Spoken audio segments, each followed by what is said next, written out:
Hello and welcome to the All 12 Signs video series to Mercury going retrograde. This is going to happen in the signs of Capricorn and Sagittarius. In this video, I will be reading for the sign of Aries.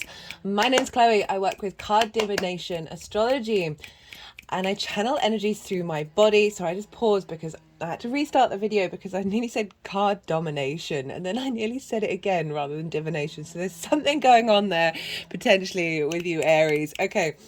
Card divination, astrology, and I channel energies through my body. It's just one of the ways that I channel. As you can see, my hands are moving around right now.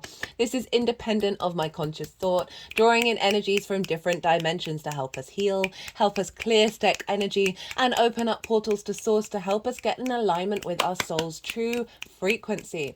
For those of you who know your time of birth and you know your natal chart, I really recommend checking out the sign that falls in the first house. This is your rising sign or where your ascendant is, and all the signs will be as if they are in the first house in this series. However, this doesn't invalidate you looking at any other part of your chart, right? Just look to the sign that you want to check into, perhaps where your Mercury is, because your Mercury is getting activated with this Mercury transit.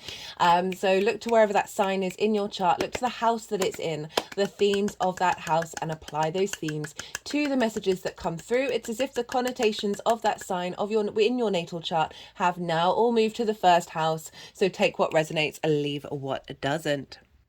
Aries rising, how you doing, Aries? For those of you tapping into the Aries energy and it doesn't fall in your first house, look to the house that it does fall in, look to the themes of that house and apply those themes to the messages that come through. It's as if that all that Aries energy with all the connotations of your natal chart, astrological points, celestial bodies, and the themes of that house, apply all the meanings of those things to the messages that come through. It's as if all of that has now moved to the first house. So take what resonates, leave what doesn't. Right, there's a lot to say in this transit, right? All the readings that I've done keep getting longer and longer, even though I feel like I'm speaking faster and faster and faster.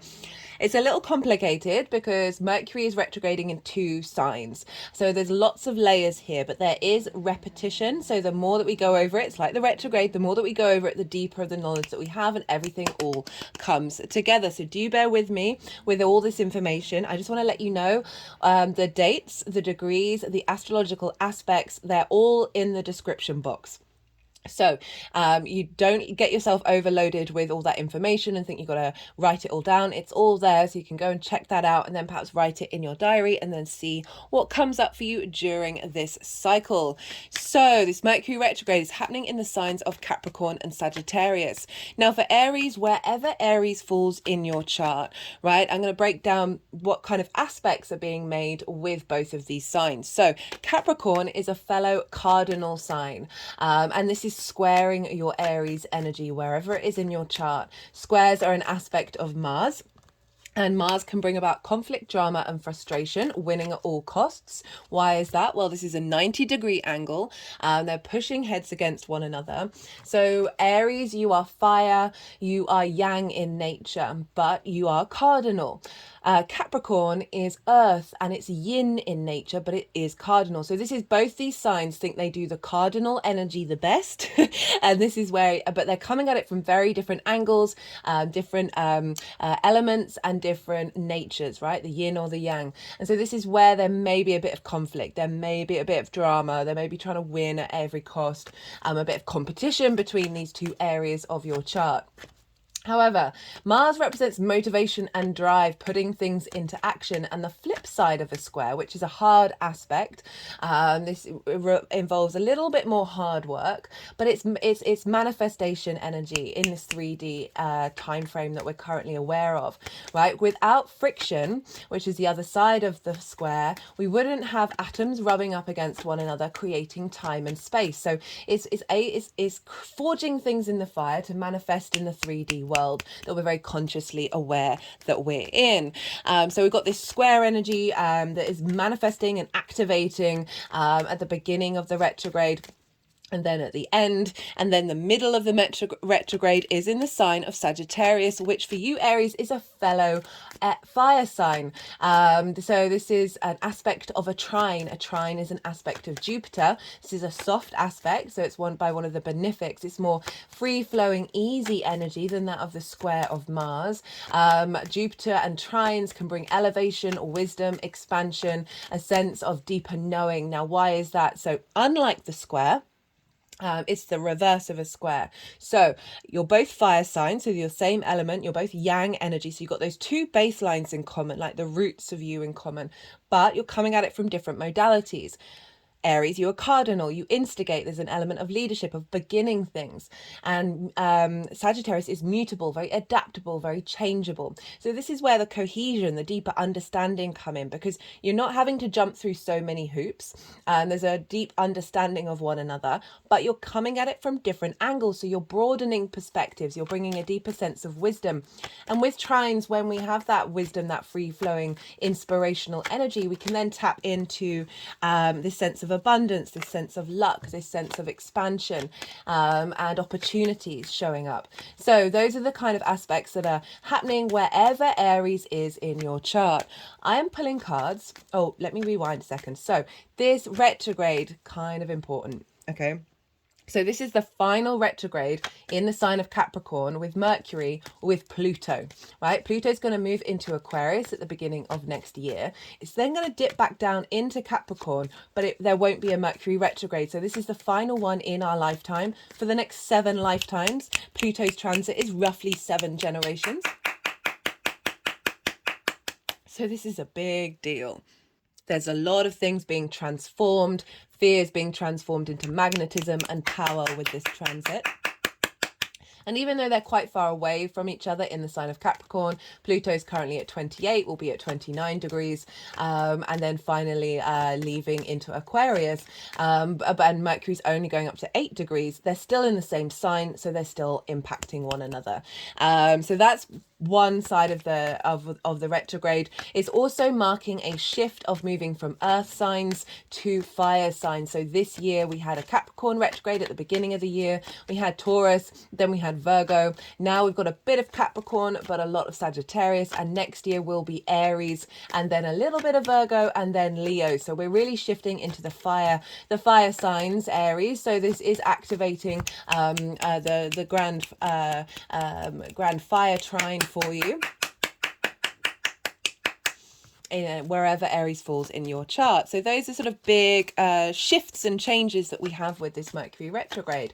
Now I'm pulling cards for 4 piles and 1 bonus card. The first pile is the shadow phase. This is when, so there's 3 parts of the retrograde cycle itself, and then the 4th pile is the moving beyond that. Now, the first part is the shadow, and this is when Mercury is going direct, but is going over the degrees it's going to retrograde over. And so often things come out of the shadow that are in relation to what's going to show up during the retrograde itself. This can be unconscious. We can be unconsciously working with the retrograde because it's the shadow. Often the shadow can be louder than the retrograde itself. It all depends. I've seen it both ways. I've certainly noticed electronics going a bit wrong the moment that Mercury went into shadow. All these sort of things may be showing up, but generally we're just working, we're laying the foundations for the retrograde itself. You may have found around the 25th of November, when Mercury went into shadow, you may have got some messages, some clues, some understanding of what's going to show up in the retrograde itself. So we're going to be working through this until the 13th of December, and that is when Mercury goes retrograde. Now, what's a retrograde all about? Well, this one is when a planet looks like it's going backwards in the sky in terms of Earth's perspective. So Mercury is then going to go over the degrees that it's already passed over in its shadow phase. This is a slowing down of Mercury. Mercury is the fastest moving planet. It is the messenger of the gods. It's linked into communication, travel, commerce, electronics, and just generally for me, flow is the key word for Mercury. And so when it slows down, it can get a bit discombobulated, which is when these things start going a little bit awry, right? Also, the Mercury's a bit of a trickster, and so I feel like when Mercury's slowing down, it's able to sort of like amplify that trickster energy. Because it's slowing down, it's able to look around it and get more inspirational about the kind of things it can disrupt. It just is generally just disrupting flow as well. Things that can happen during a retrograde, obviously I already mentioned, like electronics can sort of go a bit funny. Really noticed that in the Earth retrogrades this year. And then also, so if you're sort of sending communication is everything we do. It's the transference of information, right? But if you're sending emails or important documents, make sure you've got a copy. If there's deadlines, make sure that you're following up in time for someone to reply, because things might just disappear. And just be really mindful of the fact that we are dealing with a very energetically reorientating time. Okay, so all the little things that may be going wrong are sort of like the 3D manifestation of a shift in vibrational frequency. So I link it into when we get ill or when we get run down is usually a time when our 3D body is recalibrating to a new vibrational frequency. So that's what's going on. Just be mindful of it. Be aware that we're slowing down, we're revising, we're revisiting, we're going over certain things. I love a retrograde even though they're frustrating, because it brings depth and nuance to a situation. It gives us pause to go into the weeds, to find the details, to master something, right? You're cultivating, you're really observing and strategizing with a retrograde. And yes, things may not go in the time frame that you would want them to. You know, I was talking about mail might disappear, but this is redirecting. Lots of words are very appropriate with the retrograde.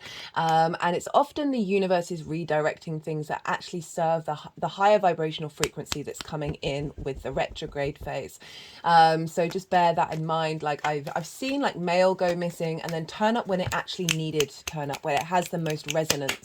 Okay, so just be mindful of that. Anything that I'm saying you to do, to be mindful, please bear in mind, anytime I do that, it is with the utmost desire for you to follow your own intuition. You are the universe manifest in individual form. We are here to cultivate our inner sovereignty, our inner divinity, our inner divination, i.e. our intuition. Right, do what feels right for you, but do give yourself pause with it and see what comes through very naturally, and that can really facilitate contracts. Okay, so often said best not to sign contracts. However, Mercury retrogrades 3 times a year and life goes on, so do what's right for you, but do check and double check what it is that you're signing, because there might be something that you miss that actually, if you sign it too quickly, then turns out to be a bit more of a problem later on. This is a great time to work on projects, right? Steve Jobs had a Mercury retrograde in his natal chart, and he would obsess over the finer details of the design of the product, right?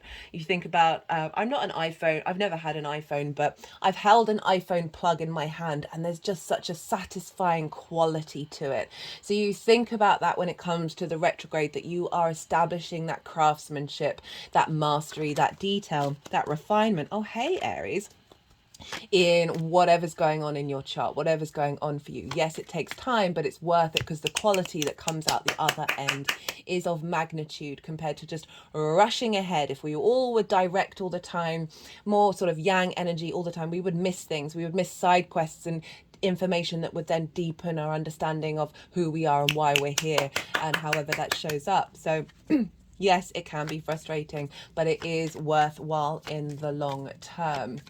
Right.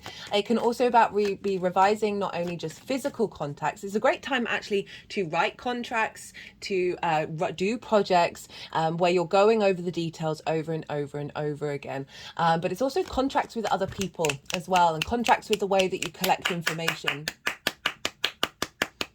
Contracts with the way that you bring flow into your life.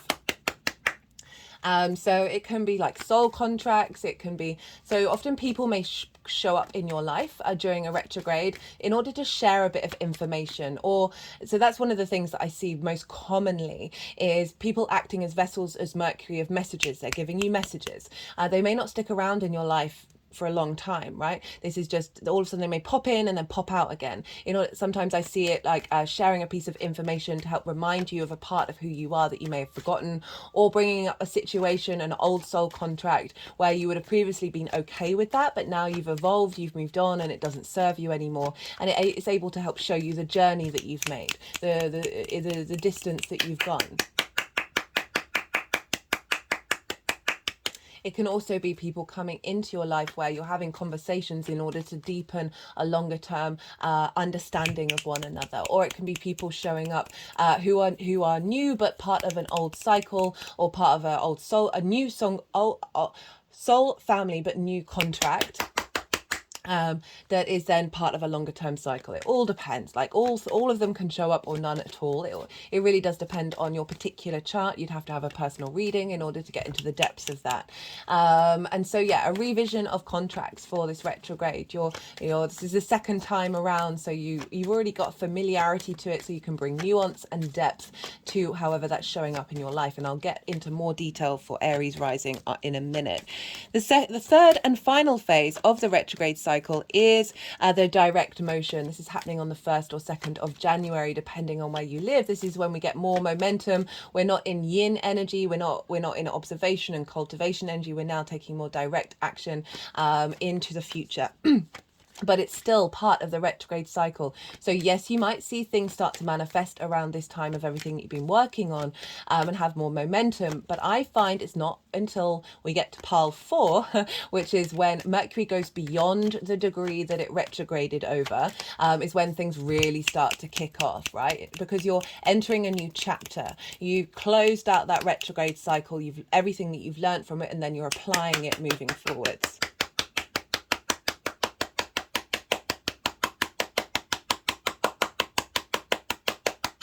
Sorry, I try and be quiet when they're doing a lot of clapping, because I appreciate you might not necessarily be able to hear me over the clapping. Some of you may be listening in your headphones, and I do apologize from the bottom of my soul for the clapping, but that is just the way that I currently channel. So there's lots of portals, there's lots of energetic chakras on the hands, so it's a lot of activation energy and confirmation energy as well. Okay, so the bonus card is for the Cazimi. This is the midpoint of the retrograde.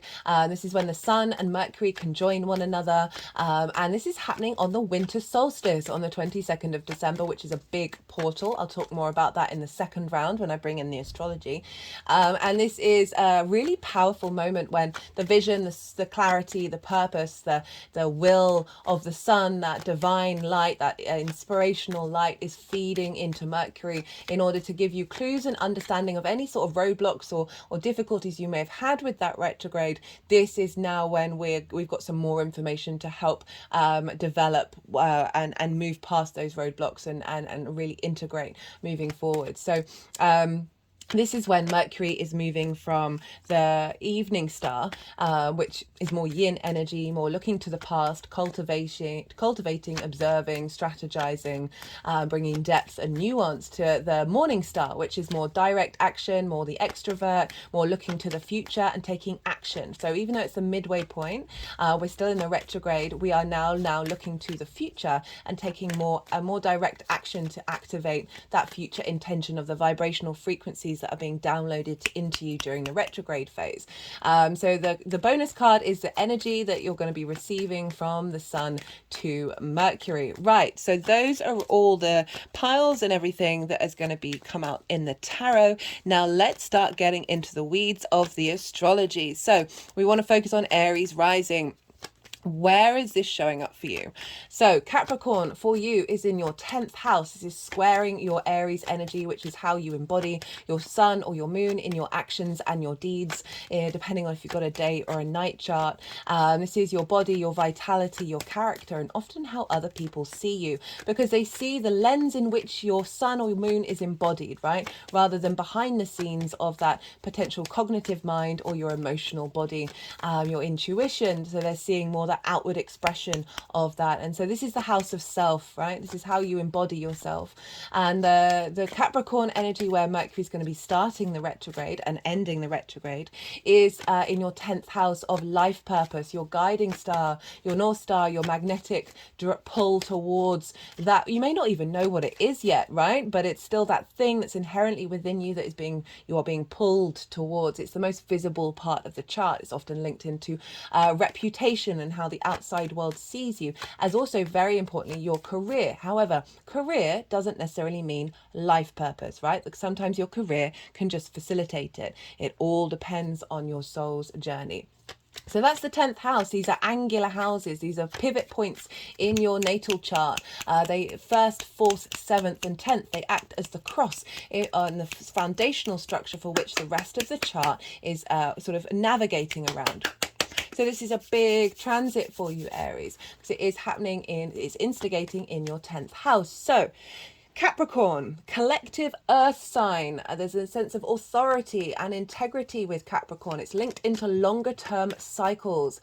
It's ruled by Saturn. Saturn is a bit of a no planet. So I feel it can bring up limitations, restrictions and boundaries. What I like about this is that Mercury is instigating a new beginning, right? Cardinal, leadership. You're activating something new, a new vibrational frequency that is saying no to the previous ones. It's drawing a line under those contracts, those vibrational frequencies that no longer serve you, and is elevating them. Saturn is also linked into duty, responsibility, commitment, authority, and integrity and legacy. So you've got this activation of a longer term cycle of your commitment to your legacy and your integrity and your inner authority. Absolutely love it.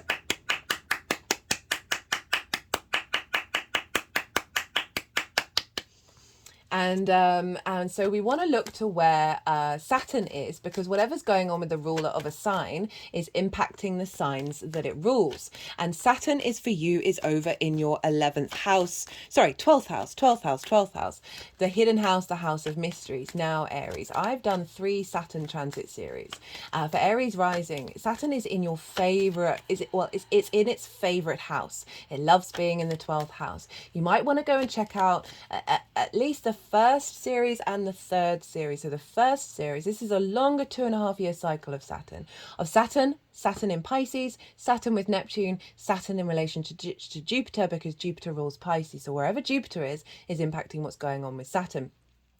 And then the second series was about the retrograde. Some really cool messages came out in the introductions, in the collective readings. You might want to revisit that and see what came up through that. But the third one is Saturn going direct, which happened on the 4th of November. And it's part of a longer term cycle, because Saturn won't retrograde again until the end of June next year. So you might want to go and see the depths of what's going on with Saturn in the 12th house. So it's quite a heavy transit, even though Saturn loves being there, to just have a bigger understanding of how Saturn is impacting this Mercury transit in your 10th. And so Saturn in the 12th, the hidden house, the house of mysteries. This is often when we get depression, anxiety and grief, isolation and loss, right? It's dealing with the constructs of who you are, the mental constructs, as well as other constructs as well. It's not just limited to the mental, but it's where our trauma responses, our limiting beliefs are, because it can be linked into the unconscious mind, and so often we're clearing out a lot of that, and Saturn will be shaking up those foundations in order to strengthen them. May have caused you to go inward a bit more since Saturn went in there, and really reflect on who are you and what do you want to hold on to, what's important for your legacy and your commitment and your integrity. Also, the 12th house is the house of mysteries, the hidden house, the occult. This is a very magical house. So underneath all of those difficulties is your soul's magic, right? So Saturn is very good at putting responsibility and duty and putting in the hard work to activate that magic. So this is all feeding into your 10th house.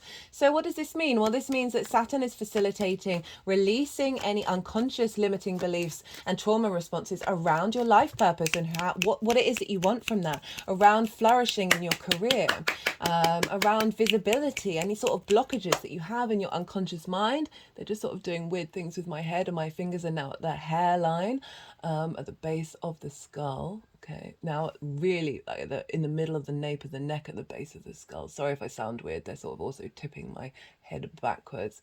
they're sort of doing movement around the back of the throat chakra, so clearing out blockages as well, potentially linked into soul family and ancestral trauma that you're holding in your unconscious mind that is causing limitations, or you may be thriving in your career and life and with your life purpose, but there still may be lingering things that are really not blocking from true abundance, right? And feeling at ease and confident in who you are and how you're visible in the world. Oh, so Saturn is influencing that 10th house and helping support it by bringing in that new narrative, bringing in that new, having clearing out some trauma responses and limiting anxiety, right? Depression if things aren't necessarily going right. But underneath all that, activating a vibrational frequency from your soul's journey into your career house, right? So often we have certain soul contracts, right, throughout our lives, but we can also, what's the word? Collapse timelines. We can activate faster transitions through soul contracts and can clear quite a lot of stuff out of the way in order to then sort of activate things that you may have done in another life, in the next lifetime, can help bring them through now. So we're all on our own journey, we're all doing our own thing, and sometimes some souls just want to go at the pace, not just, just implies some souls choose to go at the pace that they've signed up for, right? And that's part of the beautiful journey of the unfolding of the universe in individual form, right? It's not trying to run away from those things, but we also have the capacity to then activate and collapse timelines and then bring in a higher vibrational frequency. So these sorts of things could be happening around this, especially with that Pluto energy, who's helping clear out fear around all of this and bring in a higher sense of magnetism and power. Okay, so that's what's sort of going on with the Capricorn side of it. Remember, it's squaring your Aries energy, so it's activating manifestation of your embodiment of this new vibrational frequency. It may bring some discomfort and there may be some conflict and a bit of drama, but bear in mind, this is redirecting you. What's meant for you is meant for you. Go in with your intuition, go into the depths of who you are, 12th house energy, and work with that rather than sort of immediate response mechanisms, and allow the retrograde to give you a space to breathe and pause and reflect on what you truly want. Then we look over to Sagittarius, because Mercury will be moving into Sagittarius for the end part of the retrograde. And then the sort of the beginning part of the direct motion, and this is in your 9th house. This is your perspectives, right? How you see the world, how you see yourself in the world and the universe, your morals, your ethics, your philosophies, your connection to book religion, source energy, nature, science, whatever it is that's something bigger than you that you're a part of, and mapping out and figuring out how all the pieces work together.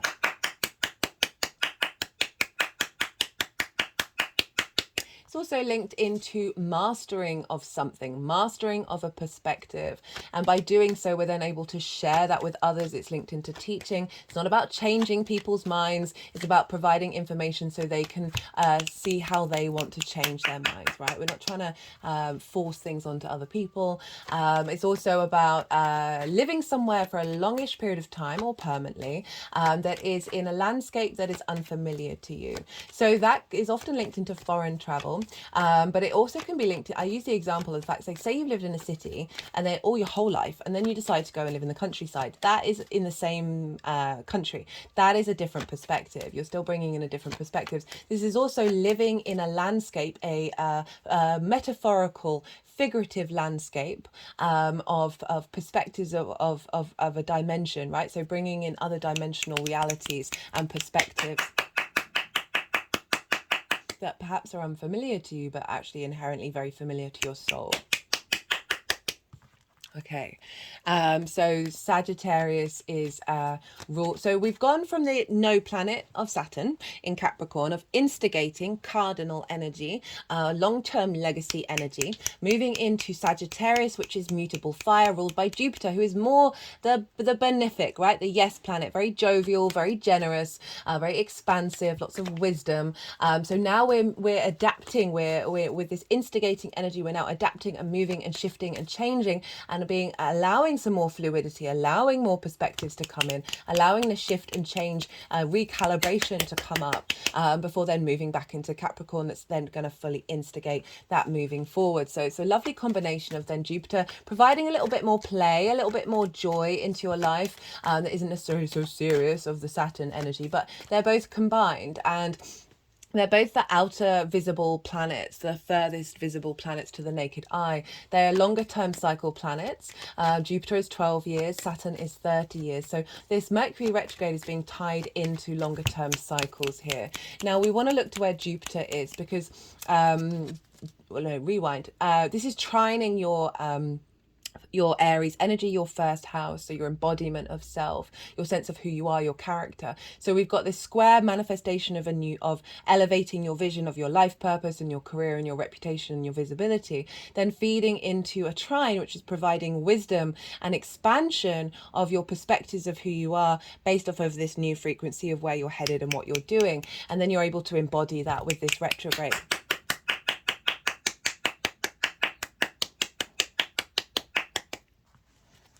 So Jupiter is over in your second house. So whatever's going on with Jupiter is impacting what's going on with the ninth house of this retrograde. So second house is your resources. It's your skills, tools, and manifestation, right? It's how you manifest and make money on a regular basis. This is more like regular income. It's also the things that you value, and most importantly, how do you value yourself?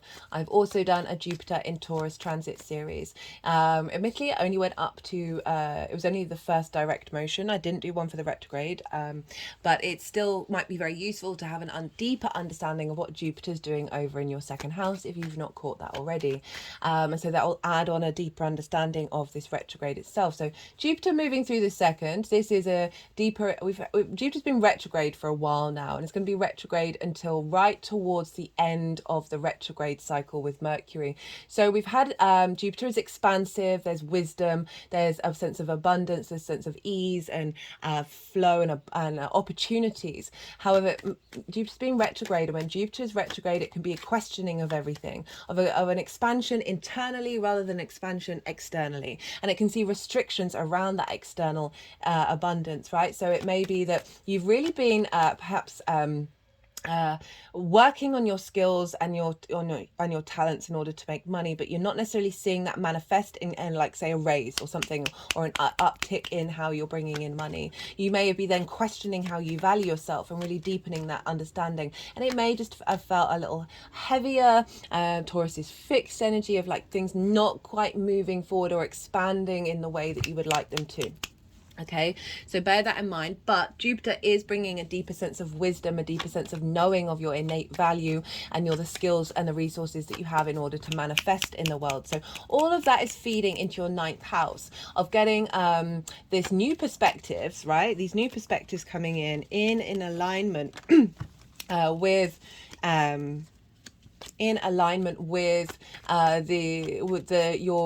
what Jupiter's trying to do in terms of your self-value, right? And this pleasure principle of Taurus, right? So making sure that they're in alignment with one another and providing wisdom and support, perhaps via your skills and your resources, in order to then activate these perspectives. So it could be that you're working on a project that is going to get you in alignment with being able to manifest in a higher vibrational level, right?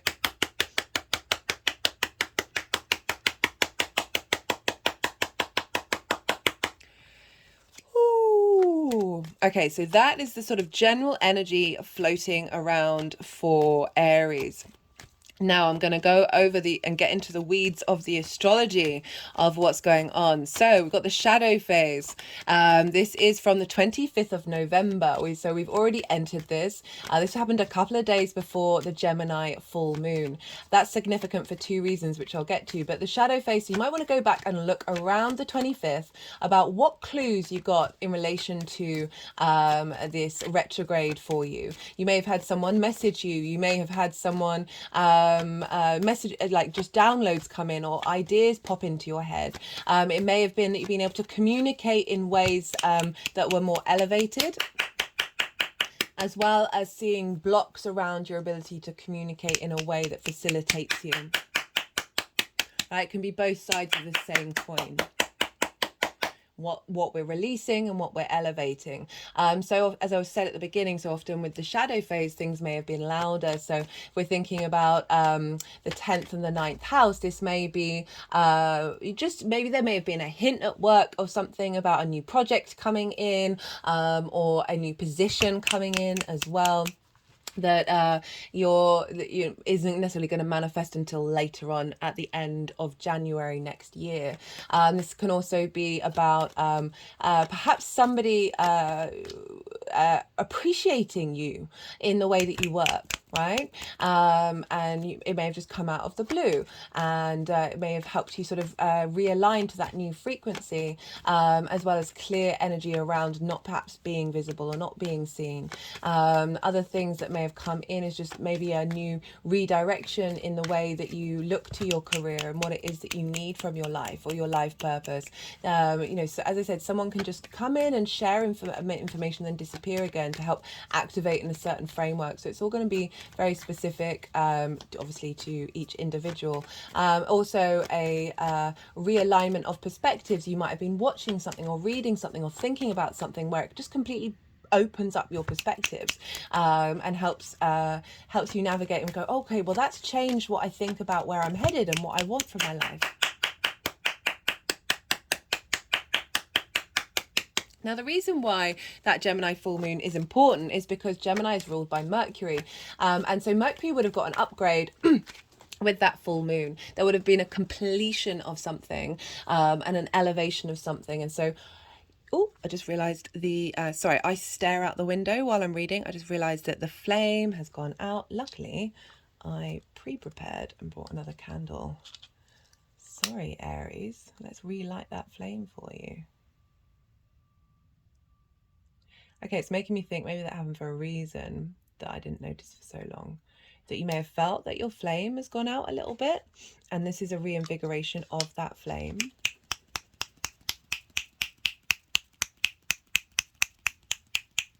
Yeah, especially with Saturn in the 12th, like even though it's its favorite place to be, it's still heavy, man. Like that's a lot. And you may have felt quite isolated and not separate and not feeling very visible.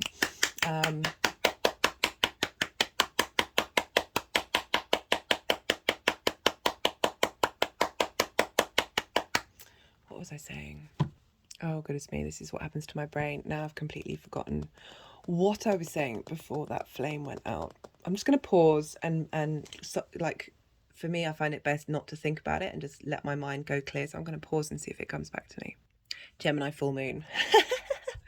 Right, so Mercury would have got an upgrade. Oh, that's it. That's what I was saying. So with the lunation videos that I do, I like to, I incorporate a 6-month cycle. So even though we've had that full moon, I like to focus on what downloads you get at that full moon or new moon that are going to then take you to the next moon in that sign. So it's a 6-month cycle to the Gemini new moon. So you might want to go and check that out to see what shifted around the full moon then, moving forwards, like what, because it would have activated and brought in a higher vibrational level of influence into this Mercury retrograde. And it was a very independent moon, but also very playful. And Gemini for you is in your 3rd house of communication. So it may have been a completion in your understanding of how to communicate, and bring meaning into your day-to-day that's affecting and changing how you're seen and how you're visible in your career and your perspectives, like being able to bring that meaning into your day-to-day basis. Right. Another thing about it is Mercury made an exact square with Neptune, but Neptune was retrograde. And for me, that was very much like Neptune is the space, deep connection to source. It's all the vibrations, all the frequencies, all the dimensions, all the possibilities of the essence of the universe. And it can be very unconditional love, like everything is a possibility. And also what I felt like with that square is clearing away delusions And then, so this is in your 12th house as well, clearing away delusions and bringing in a higher vibrational frequency of a reality, a new reality coming in from Neptune, feeding into Mercury. And in Sagittarius, it's more that sense of knowing rather than the small details that isn't necessarily got activated yet, right? It would have been activated internally with that full moon. We're going to have that square later on in this transit. So that's when I feel like there's more momentum moving forwards with that activation. So we had that. So that's the shadow phase. Neptune will also be going direct. That's why it's going to be more of an activation on the 6th of December, which I think is actually tomorrow. No, Wednesday. I'm recording this on Monday, the moon's day. The moon's in Virgo right now on my sun. Right, the retrograde phase. So this is from the 13th of December, and this is happening 8 hours after the Sagittarius new moon. So this retrograde is actually really linked in, the beginning of this retrograde is really linked into the lunation cycle. So it's linked into that balance between our cognitive and unconscious mind, our emotional body, and our direct action, right? Our clarity, our vision, our purpose. And so this is happening just 8 hours after that new moon. So the new moon narrative, I'm going to be doing a separate series on that. It's going to follow this one. The way all the planets are talking to each other at the new moon is going to infuse into Mercury, because Mercury's it's going to infuse into Mercury, because Mercury's also going to retrograde into Sagittarius. So it's activating a new energy, a new cycle. So it's a big transformative energy here. And also this, it's implying that this retrograde is obviously a part of this Sagittarius cycle. So you might want to bear that in mind, and I will mention this in that lunation cycle of when you set new intentions with that, is to bring in the energy of the retrograde at the end, like the end point, acknowledge the end point of it, but also be aware that these things may take more time to unfold because of the retrograde. Okay, so we've also, so the reason why I'm talking about the astrology for the direct motion, the retrograde motion, the post cycle energy is because the way the planets are talking to Mercury at the time of this direct motion, of the time of the retrograde, this is going to infuse that part of the cycle. So we've got that new moon infusing, we've got this new energy infusing this retrograde. Even though we're going over the old territory, we're doing it from a vibrational frequency of a new beginning, right? Which I love. We've also got a trine with Jupiter. So Mercury's in Capricorn at this time, and we've got a trine with Jupiter over in your second house of your values, in alignment with your life purpose and your career. Remember, Jupiter is still retrograde. It won't go direct until the end of the year. So even though we've got a lot of wisdom, we've got a lot of elevation, we've got a sense of cohesion between these skills and manifestations and your sense of value to your life purpose, to your career, to your visibility, it's still retrograde. So you're not necessarily getting all the pieces together, but you're getting internal depth and internal nuance, and then you're working with that. So this energy is going to feed into the whole of the retrograde cycle. We also have by sign a sextile with Saturn. So we're getting, so we've got Jupiter by trine. Trine is an aspect of Jupiter, benefic, it's a benefic aspect, it's soft, it's easy, it's free flowing.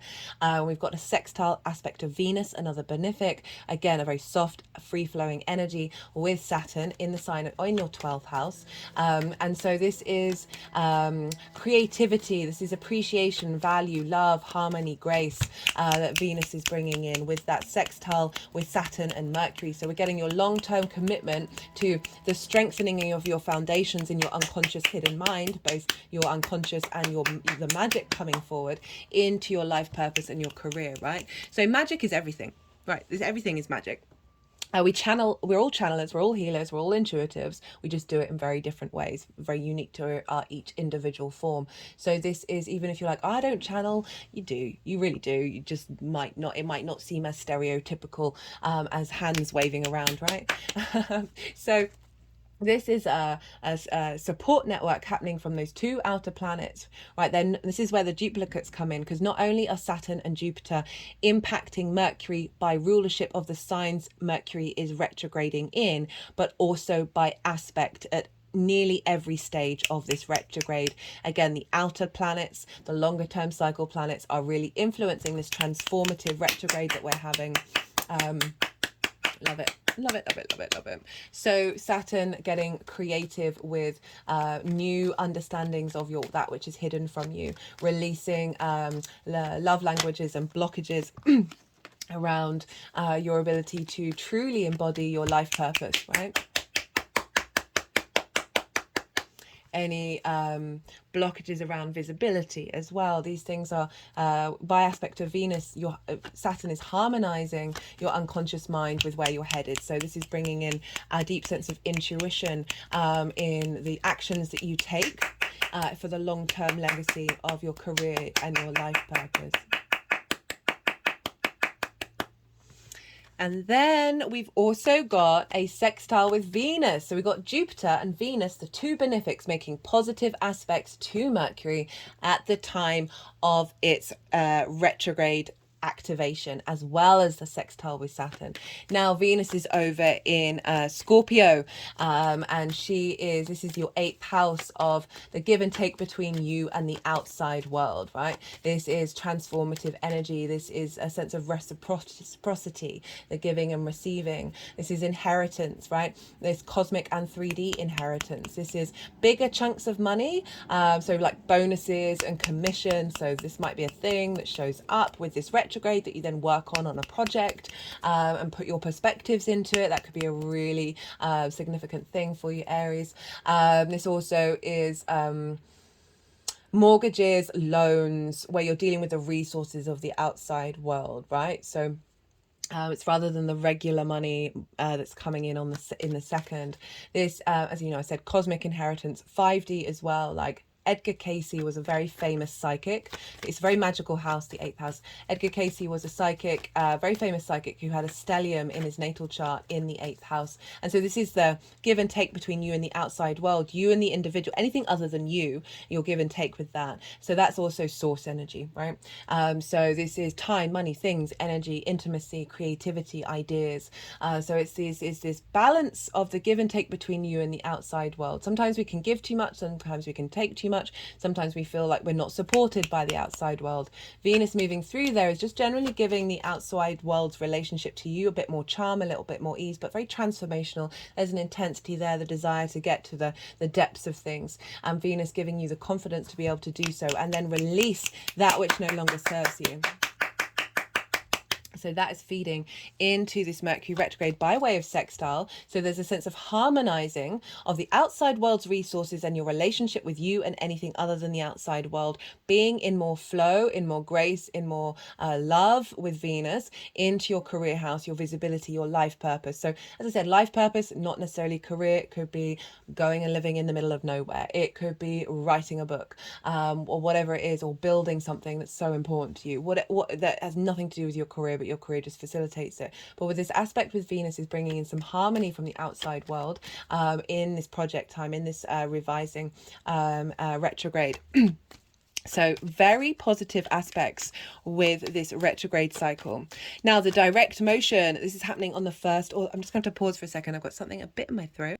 Sorry about that, Aries. Right, so what was I saying? Right, so direct motion, 1st or 2nd of January, depending on where you live. I will have, by this point, by the time this video goes out, I will have put time zones, a couple of time zones in the description box for you to work out for yourself where you live when Mercury's going direct, because this is a great time when Mercury goes direct to set your New Year's resolutions. Okay, I'm going to rewind. I completely forgot about the Kazumi. So the bonus card is happening on the winter solstice. This is the 22nd of December. I do apologize, Aries. There's a lot of information and sometimes I've managed to get it all in the right order, sometimes not so much. So the Kazumi is happening on the winter solstice. This is a massive portal. This is what ties us into the cycles of Earth, right? And how nature works. There's longer term cycles. So this is often a really, for me, this is the new year of the year. This is the new moon of the year, where we plant those seeds, where we set those intentions. for the next cycle up until the next winter solstice. So it's great to do this and at the new year, right? So this is more linked into our connection to the universe and to time and space, and more the essence of that, however that shows up for you and whatever intuitive hits you might get about that. So this is a great time to set new intentions. It's even better because Mercury is conjunct the sun. This is called a cazimi. This happens at the midpoint of every retrograde, so Mercury is conjoined the sun. It's receiving divine wisdom, divine illumination and animation and purpose and vitality into Mercury, who is the messenger of the gods, who's the way that we understand and collect information, the way that we move through the world. And it's receiving wisdom from the sun at the midpoint of the retrograde, where it's then going to have information about how to move forward, right? As I said in the beginning, this is Mercury moving from the evening star, which is more yin retrograde energy, to morning star, which is more active orientated yang energy. And so this is a very, very powerful portal that's happening. And we have it with a sextile to Saturn and a trine to Jupiter. So the same formation that we get at the beginning of the retrograde is happening again at the cazimi. So again, big support energy, right, happening here. So as I said, I'm pulling one little card for that one. Right, let's go back to the direct motion. So this is a great time to set intentions. Jupiter has now gone direct, right? So a real shift for everybody. That's happening on the 31st of December, just before the new year of the Gregorian calendar, right? So it's quite lovely how the astrology is matching up with this imprinted calendar that we have, and so this is really tapping into more societal intentions, like so the rest of the earth doesn't the rest of the ecosystem of earth doesn't fall in line with the Gregorian calendar, and there's other calendars in the world that are I think the Chinese calendar is linked into the lunar cycle, and I think there are other places as well that do so. However, you can use both. You can use both the winter solstice and the Gregorian calendar. It just might be different intentions. Just have a think about it and see what shows up for you. Think about what that might mean for you. So this is a great time. Jupiter's direct, Mercury's direct. It's still very close to the new year itself, so it's still a great time to plant those seeds. And not only that, but Mercury is conjunct Mars. Love it. They're both in Sagittarius. And so this is Mars is our motivation, our drive, our passions, our will to take action. How great is that for Mercury to be conjunct at Mercury, our intentions, those resolutions, the intentions that you're setting, the ideas that you're setting into Mars is the direct motion of activating that, of then giving Mars that motivation and drive with those intentions to put that all into action. Now, this is happening in your 9th house. So let's just think about the intentions around that, intentions to broaden your perspectives, intentions to deeply understand your place in the world, intentions to stick by your morals and your ethics, right? Unless you come across information where you change, always stay open-minded, but be able to act upon those things, be able to share your wisdom, or be able to, the intention of the desire to learn something and master something during the next cycle. That could be a really great one. As well as, let's link this back into the retrograde itself. This is activating this new mutability, this changeability, this momentum moving forwards. That's helping realign your life purpose with your perspectives, your deeper understanding of who you are now. And take action on that, and find the clarity around that. Not only that, but again, we have, not again, excuse me. So I've written the lines very close together. With him, we also have a very positive aspects with the South and the North node. Now, Aries rising, or Aries in general, if you've got stuff going on in Aries, if you've not seen, I've done a nodal transit series for the North node in Aries, the South node in Libra, and it's in its own playlist. It's really easily accessible. I did the overall themes over the next 18 months with that cycle, because obviously I do lunation videos where I'll be pulling separate cards for the eclipses themselves. I also, in the introduction of that series, I talk about the North node in Aries, the South node in Libra, the combination of the two, North node Aries conjunct Chiron. That's happening, I think it's the 16th of February next year. I could be wrong on that date. I'm terrible at dates, which is ridiculous for an astrologer, but it's facts. Right, so you might want to go and have a look about what the bigger themes around the North-South node are, particularly with the Aries rising as well, because obviously you've got the North node in your sign and you're not going to have that for another 19 years. So big cycle. Now, Mercury and Mars are making harmonious aspects to the South and the North node. So we've got a sextile with the South node, which for you is in your 7th house of one-to-one relationships. This is business partners, one-to-one clients. This is intimate friends, as well as longer-term committed romantic relationships, and your connection to source. You're refining, you're releasing any soul contracts that don't work in that area, refining, bringing depth. And so these perspectives that you've been working on, this morals and ethics and all of that, all the 9th house connotations and the whole connotations of how that's leading to a higher vibrational level of soul purpose, of life purpose, is by sextile finding creative and harmonious ways of bringing in what you're refining with your one-to-one relationships to help facilitate that, and potentially bringing in new vibrational frequencies of those perspectives that help elevate the relationships that you do have, or bring in new elevation, new relationships that match that. Okay, we've also got the trine with the North node, which is in your sign Aries. So providing wisdom and expansion and understanding about what that North node is doing for Aries rising. That's your 1st house of your embodiment of self, right? So feeding into what the North node wants you to do over the next 18 months in order to get that in alignment with these new vibrational perspectives that have come in. So very, very supportive energy here. And it's all about looking to the future as well. We also have the square with Neptune, which I talked about earlier. Neptune's obviously direct, now Mercury's direct. So we've got an activation, a manifestation energy from your 12th house, from the magic within you, into your perspectives, into Mercury's ability to bring that in, and Mars in order to bring that into fruition, right? This is a higher source energy frequency into the way that you see the world and you see yourself in it. Now, my favorite aspect is we have in the sign of Virgo the asteroid Juno and the moon, right? They are conjunct one another, and I love this so much. Juno represents commitment, so we've got your ride or die. So we've got the asteroid Juno making a square, so manifestation energy of commitment on the day that you're potentially setting new intentions or resolutions with Mars. That makes me so happy.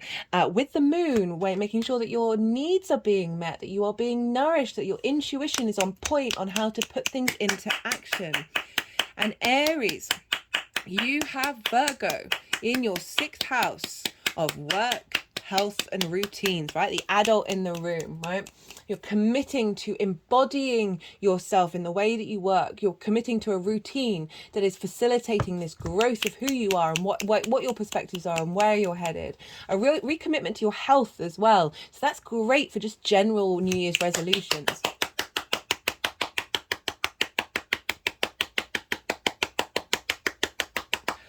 Ooh, love it. And they're opposite Neptune. Love that even more. Like, really, the intuition opposite the moon opposite Neptune with Juno is like committing to this new frequency that's coming in from Neptune, that is then manifesting in the way that you embody your work, right? And how you work things out, of really bringing in a higher vibrational level of you being able to see the details and bring flow, Virgo energy into your existence. And nourishment as well. It's very healing, Virgo. Whew, so that's the direct motion. Oh, goodness me, this is going to be... I don't know, every reading is getting longer and longer and longer, even though I swear I'm speaking at almost the speed of light. So the final pile is the post-retrograde cycle. So this is when Mercury... Let me just get the chart up. This is when Mercury goes...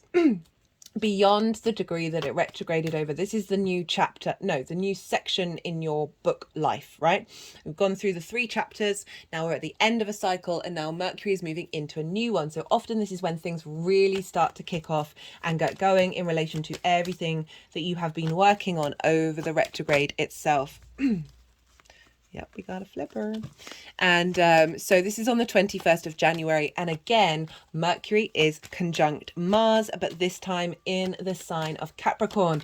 Mars loves being in Capricorn. This is a great time to commit and put action into your life purpose, where you're headed. Mars is exalted in Capricorn. So very, very strong Mars conjunct Mercury. So again, that very similar vibe of your intentions, your ability to see the plan, the long-term plan clearly, and then implement it in your actions.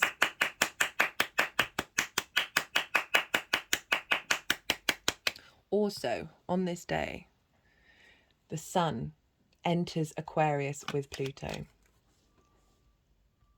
This is quite wild. Same day. They enter the same day. Couldn't make it up. Couldn't make it up.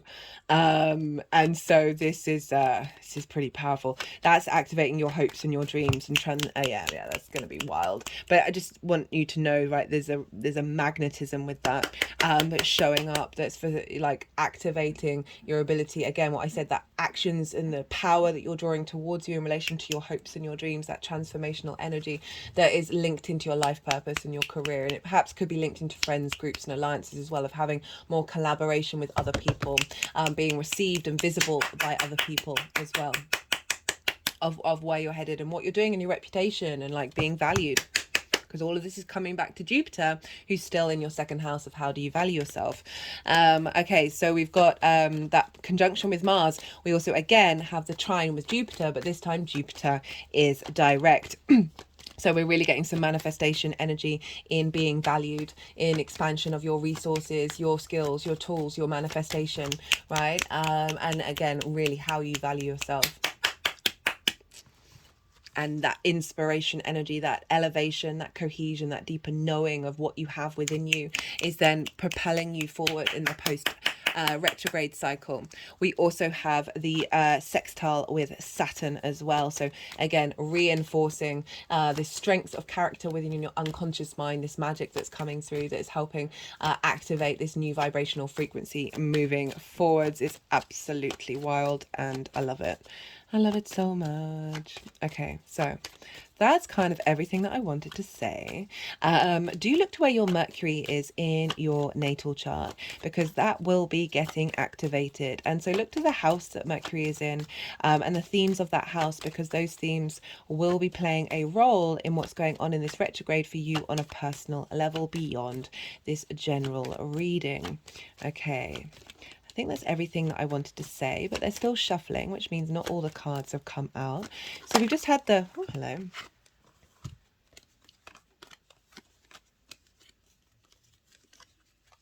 We've just had the yang day, the action side of the reading, the extrovert, the stimulation, the go, all the information, right? And now we're going to have a little bit of yin night rest and digest time, because I'm going to go quiet and soften my mind.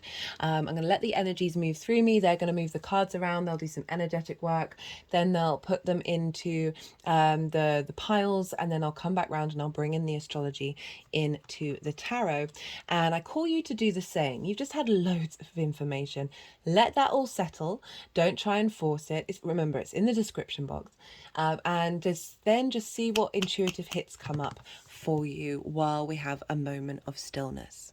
Well, it's not quite stillness, is it? It's more quiet, because these guys are going to be going bananas. Okay, let me move this down.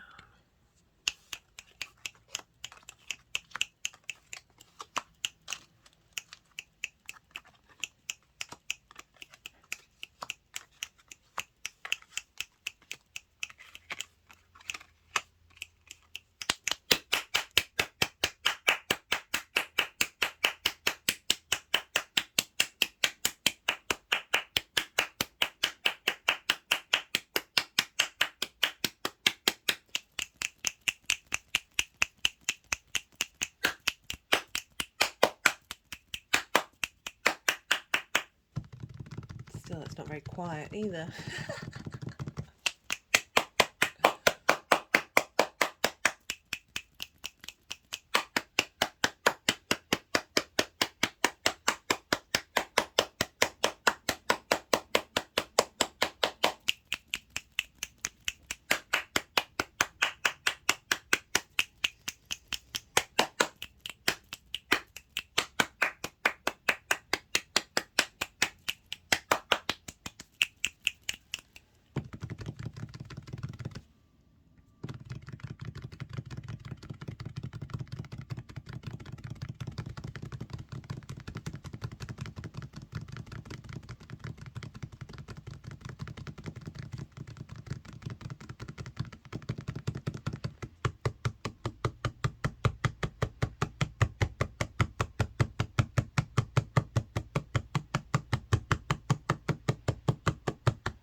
Okay, I was called to look at the bottom of the deck, Aries. So this is the shadow phase. So this is from the 25th of November up until the retrograde, just after the new moon in Sagittarius. And this, as I said, this is often things coming up that are highlighting what we're going to be going over during the retrograde itself. And we've got the Four of Cups and we've got the Queen of Wands. Now, if I hadn't felt called to look to the bottom of the deck and pick up the Four of Cups, I would have been like, hey Aries, you seem to be doing all right. Like in quite a few of the readings, there's been like some heavy energy here. There's some heavy energy here, but it's not as it hasn't felt like some of the other readings. So I was kind of like, okay, there's Aries seems to be, this retrograde is just elevation on elevation on elevation. I mean, it is for everybody, but I think you get my hint. But the Four of Cups is a bit of a difficult energy. So if it just been the Queen of Wands, it'd be like you just happily nourishing everything and finding your own independence, your own creativity, your own sort of vitality, your energy, your passions, your spark of spirit, and really cultivating that. But you're doing that as well. But it's helpfully highlighting something you may need to look at, right, which is the Four of Cups. Now this is, there's an element of depression, of melancholy with this card. This figure is sitting, there's stagnation here. This figure is sitting crossed-armed, crossed legs. They're very resistant to movement or to change, and they're focusing on the Three of Cups that are out of reach. So the Three of Cups represents harmony, flow, being around like-minded people, being celebrated, a sense of abundance, a sense of joy and celebration, right? This card for me, comparison is the thief of joy, is the most powerful metaphor for this, because so often when we compare ourselves to others, it sucks the life out of us. So this figure is doing that. It's seeing these things that are out of reach that maybe other people have. Perhaps that's a certain career progression. Perhaps that's a deeper understanding of what their life purpose is, a knowing of who they are in the world, and not thinking that everything else is better than what they are, right? So if we link that back into the 12th house of where Saturn is, of there is a heaviness to that. There is a sense of depression, of being in the 12th house, of clearing out a lot of that energy of limitations and blocks. And also with Jupiter over in the second, of how you value yourself. This figure is too busy looking at the outside world to realize the own value, the fact that they have the Ace of Cups. They have an opportunity coming in of renewal, of a deeper understanding of who they are, coming from a place of love and abundance. Right, so there are things that may come up during the shadow phase that are helping you navigate this, and you're doing so with absolute style, right? Because the Queen of Wands is showing up, and she's very independent. Look how she's sitting. She's, you know, very confident. There's an element of luck with the black cat, and the sunflower always knows where to find the light, right? So she always knows where to find the light, how to cultivate the light, how to cultivate that spark, that fire within you, right? So you're spending the shadow phase cultivating that fire, bringing it and nourishing up into your body. And really sort of being so queens, without queens, kings can't make direct action. So the queens do the depth, they do the nourishment, the cultivation, the observation, and so there's an element of strategy and building on nuance and building on depth. And without that depth of wisdom that the queens bring, not gender specific, just a representation of the yin and the yang energy, but without that, the kings can't take direct action that help move you forward from a higher vibrational level.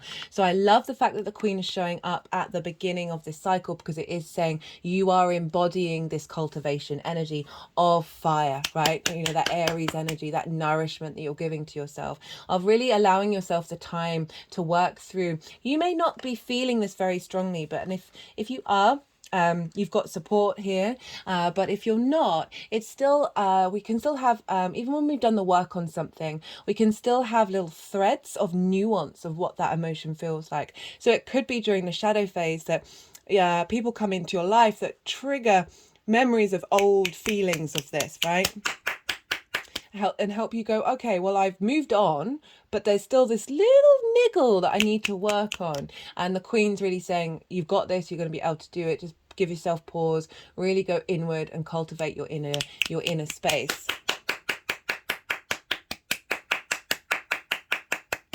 Okay, so okay, they really wanted the Magician to come out. I'm going to turn the deck over because they're going to just end up wanting the whole deck. Okay, so for the retrograde phase, excuse me.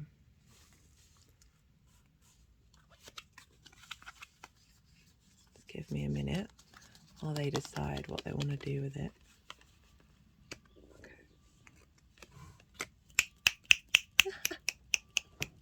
Obviously the magician wants to spread itself out, because sometimes I find with the cards they're like, well, we want to be in every pile. So we're just going to pick the pile that we have the most prominence in.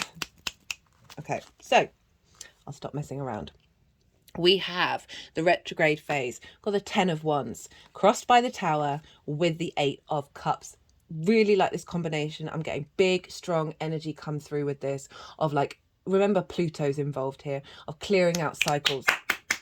And you got that 10 of Wands, right? So this is burden, this is responsibility, this is feeling drained, this is the heaviness of everything. So you may have had a lot of responsibility, a lot of duty, lots of things going on that you just feel like, oh, I can't even dream, I can't even think about where I want to be head next, I can't even think about what my perspectives are and try and implement them, because I'm just weighted down by the weight of all the things that I've got to do.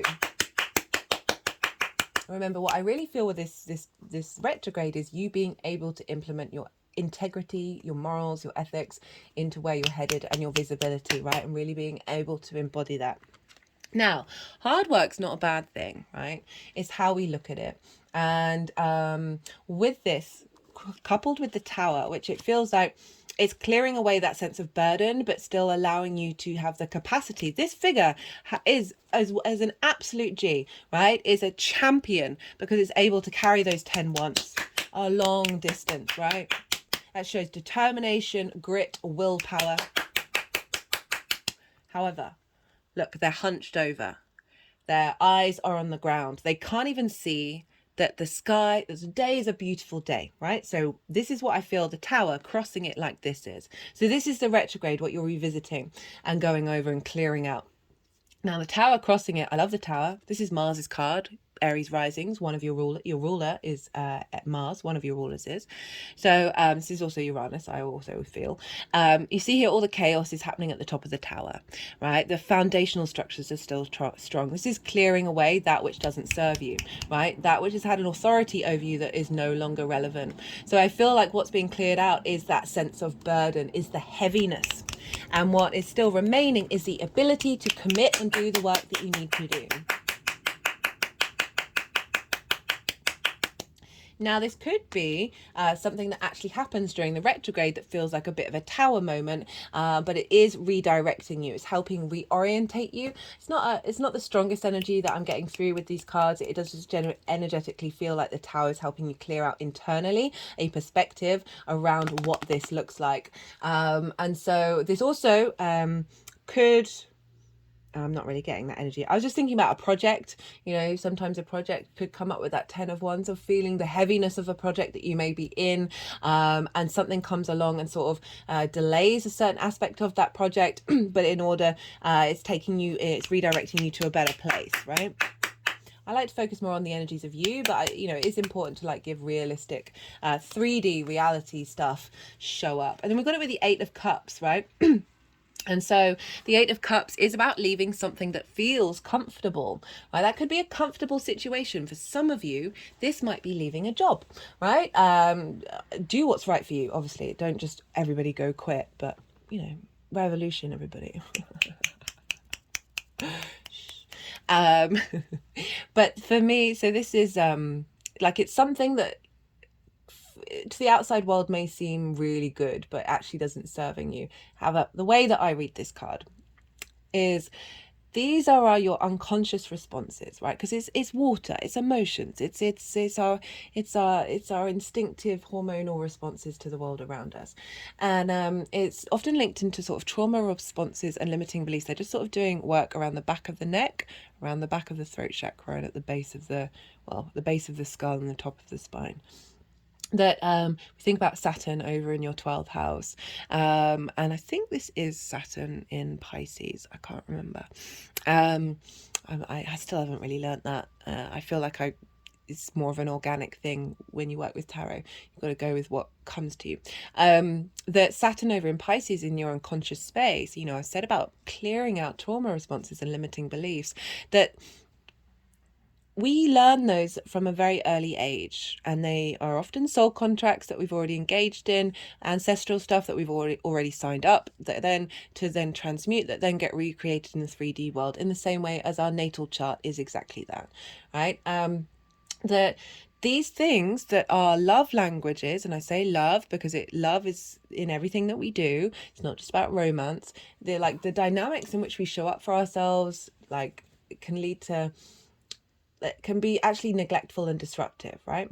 Ideas of what we have and who we are and what we're capable of, but they feel comfortable because they're inbuilt from a very early age. So our body feels comfortable with them, our emotional body feels comfortable with them. We draw towards us people who mimic those distortions and traumas we may have faced in our early years because it is what we are familiar and comfortable with. This card is all about getting up and walking away from those patterns, right? And going to climb the mountain to get a higher perspective. So what perspective, 9th house. So what I love about this is everything that I was talking about in relation to things being cleared out during that retrograde, in relation to your visibility, in relation to you being able to tap into your life purpose or be visible in your career or go in the direction that you want to go into in your career based on these perspectives of how you see yourself in the world, how you see yourself in the universe can be very distorted. Now that Saturn aspect and Jupiter aspect, trining and sextiling, is providing wisdom and support to get you in alignment with your true soul's frequency, right? And the root of it, connection to pure source energy. And Jupiter providing, Jupiter in Taurus, hello Taurus, the Hierophant, are providing wisdom and support and knowledge, right? So this is the Kazemi energy that's showing up. So this is happening at the midpoint of the retrograde. This is the download from the sun into Mercury, and this is wisdom. This is be your own guru, know your value and be able to express it to the outside world and communicate that and your wisdom and your perspectives. So that's what's being infused on the winter solstice into Mercury for the next part of the retrograde. So you're really activating a deeper sense of inner peace in the way that you move through the world, rather than that burden of like taking on those responsibilities and having the confidence and the structures and the commitment to do so. Whoo! Okay, I'm just going to pause and drink a little bit of water because I don't want to, yes. Okay, Aries, let's crack on. So this is for the direct motion. Powerful stuff. You know what I said about your intuition, right? In your 12th house being activated, the magic of you, of rather than these trauma responses and limiting beliefs where you felt left out in the cold, where you felt overburdened, we've now got the High Priestess rocking up on this is the day where we set new intentions. This is the activation of the retrograde moving forwards, and this is your higher self basically. For me, she feels like our higher selves embodied.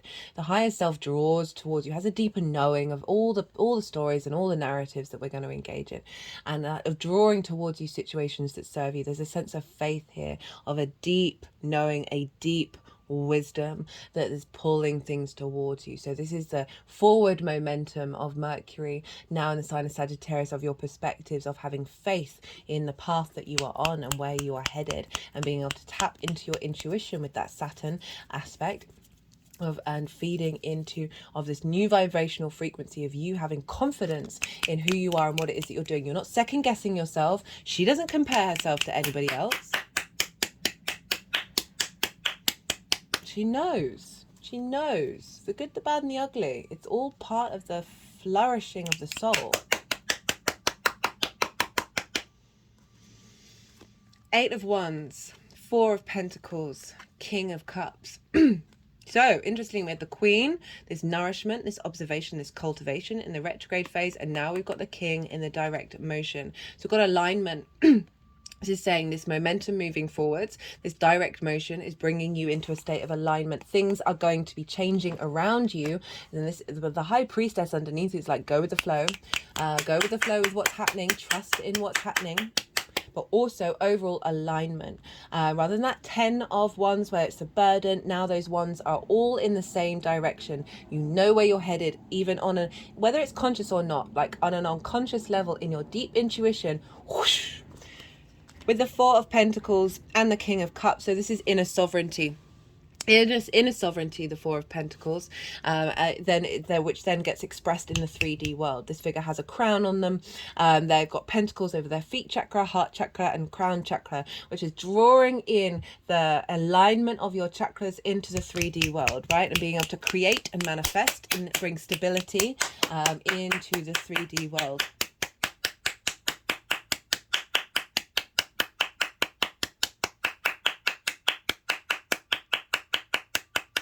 Remember, this is in alignment with the South and the North node of your own inner power being activated and moving forward, right? And if we think about your career, right, your 10th house of finding strength and stability in that, with that new perspective of alignment. With the King of Cups. King of Cups is very emotionally controlled, right? Well, not emotionally control of their emotions. You see, they're all the waves. There's quite a lot of big waves going on. There's a creature of the sea and a ship. Now, I should imagine if this ship doesn't understand the nature of the creature of the sea, they're going to think that they might be in danger. Meanwhile, the king is sitting on what looks like a stone throne on the ocean surface, right? Not bothered. This is a deep action of the intuition that the High Priestess is bringing in, and that alignment is bringing in. Creative, intuitive, imaginative, coming from a place of emotional stability, unconditional love, strength in the love of your actions that you're taking, that you're going to. This new perspective is activating a deeper sense of love of self. Jupiter over in the 12th, Jupiter in the 2nd, Saturn in the 12th, releasing and bringing in the magic of yourself, of Piscean energy, sitting on the ocean, no longer drowning in it.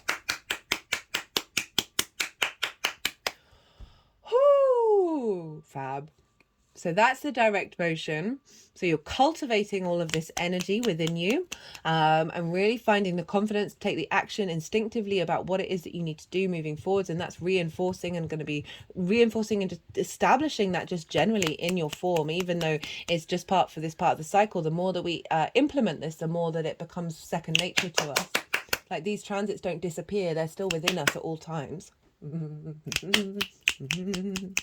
Okay, they haven't ever said that before, I think, so they're kind of enjoying that, so bear with me, my whole body is shaking. Right, post retrograde cycle, Mercury moving beyond the degree, retrograded over. Look at that powerhouse of cards right there. We haven't actually had the Magician, I don't think, so far, and considering this is a Mercury transit, that's kind of surprising, but I'm always intrigued to see what does get repeated. That this is activating this new chapter, right? How is this energy manifesting moving forward? So we've got we've got the Emperor, we've got the Two of Cups, and we've got the Magician.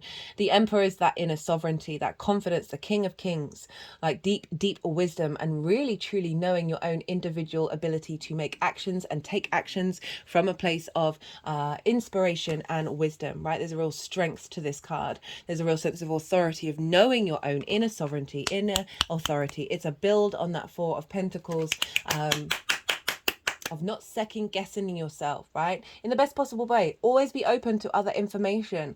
But when we're constantly living in regret, I have a friend who, like, every decision she makes, she's immediately afterwards, after having done it and then lived it, then regrets it. That, like, moving away from that energy, and really being at peace with the decisions that you make, right?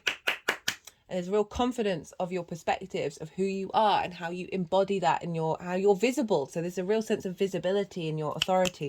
It's so much worth coming up here, rather than that Four of Cups, which is like feeling like everybody else other than you is living the life, and you have nothing to offer, but being resistant to that change. This is a real beautiful shift. And then we've got the Two of Cups and the Magician. So This is about union, and this is masculine, feminine, spirit, all in union. There's respect, there's honor, they're equal, right? There's balance here. There's such deep respect here, and then we've got the caduceus, which represents the kundalini energy rising as well. So your power rising within you to bring about an inner state of harmony and an inner state of union, right? Rather than seeking outside harmony and flow. I'm not saying you're not going to get it, but rather than seeking that, you're establishing that within yourself.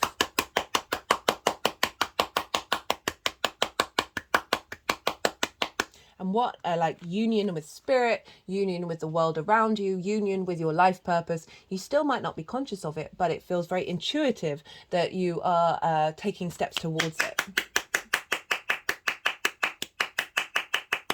And this is respect as well, and so this can be linked into how you're seen, an honouring of what it is that you're bringing to the table, a union between you and your unconscious mind, a union with you and how you value yourself, rather than valuing yourself second to everything else and seeing everyone else having value. This is a real sense of inner balance and inner emotional harmony.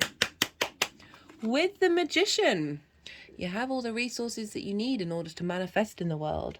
You know, this is the Magician is about being aware of we are surrounded by so much that we cannot see, as well as that all that we can see and touch and that is tangible, and all of these things we can cultivate and use and ebb and flow in order to bring things into being, in order to manifest in the world, right?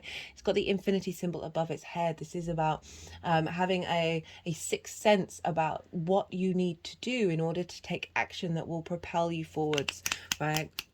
And there's a real creative maverick energy with the Magician. This is really just understanding the seen and the unseen resources around you and how to bring them together and manifest something in the world that really serves you, and brings illumination and your life purpose into fruition, right? Or establishing steps towards that. From this perspective of you knowing that you have, like Sagittarius, mutable, collective fire energy of being able to utilize the collective energy and adapt and change, and utilize that and that deeper understanding of how you see yourself in the world and the skills that is of being able to transform and then implement with a greater strategy over in the sign of Capricorn in your 10th house of long-term legacy energy.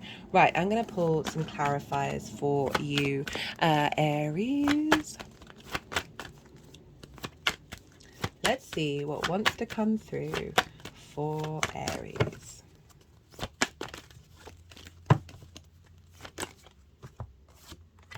We've got the Hermit.